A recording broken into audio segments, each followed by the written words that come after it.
রাজবাহনকে ব্রাহ্মণাধম বলেছেন চণ্ডবর্মা। তমোপস্থেয়া দত্ত জ্ঞানপ্রদীপ, এখানে তয়া বলতে বোঝানো হয়েছে অবন্তী সুন্দরীকে।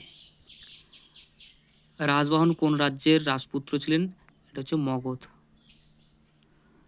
বালচন্দ্রিকার স্বামী হলেন পুষ্প উদ্ভব।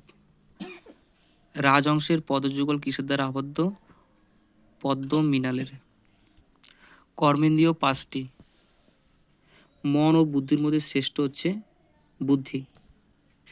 কারা শ্রেষ্ঠ ব্যক্তিদের অনুসরণ করে? সাধারণ মানুষেরা। লোকস্থ তৎ অনুবর্ততে, এটা সি নাম্বার, লোকহ তৎ অনুবর্ততে। বিন্দুতি শব্দের অর্থ হলো উপভোগ করা। 11 নম্বর অপশনের উত্তর হচ্ছে বি নাম্বার। দুষ্যন্ত শকুন্তলার কোন মতে বিবাহ হয়েছিল? সেটা হচ্ছে গান্ধর্ব মতে। শকুন্তলা উপাখ্যান মহাভারতে।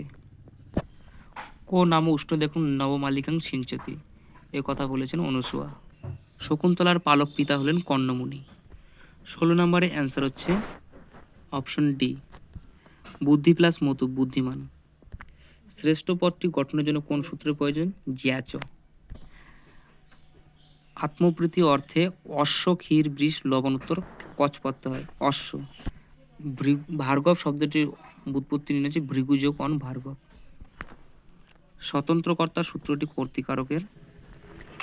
কারকপদের ব্যুৎপত্তি হলো হচ্ছে ক্রিযোগ নূল কারক। অপবর্গে তৃতীয় বিভক্তি হয়।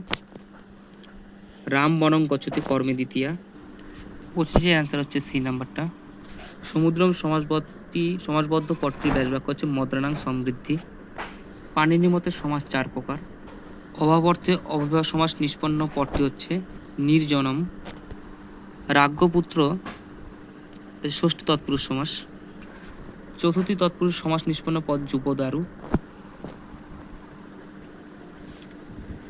সর্ববৃহৎ পুরাণের নাম হচ্ছে স্কন্দ পুরাণ। সঠিক ক্রম হচ্ছে স্বর্গ প্রতিসর্গ বংশ মন্বন্তর। বামন শব্দের অর্থ ক্ষুদ্রাকৃতি। কবি ভবভূতির রচিত প্রথম নাটকটি হচ্ছে মালতী মাধব। ভাসের ছদ্মনাম হচ্ছে জলন মিত্র। ব্রহ্মগুপ্ত রচিত একটি গ্রন্থ হচ্ছে ব্রহ্মস্ফুট সিদ্ধান্ত। কুমার সম্ভবের রচয়িতা কালিদাস। নিম্নলিখিত মধ্যে ভবভূতি রচিত নয় মুদ্রা রাক্ষস। ঋণাত্মক ও ধনাত্মক রাশি আলোচনা কোন গ্রন্থে পাওয়া যায়? সেটা হচ্ছে ব্রহ্মগুপ্তের।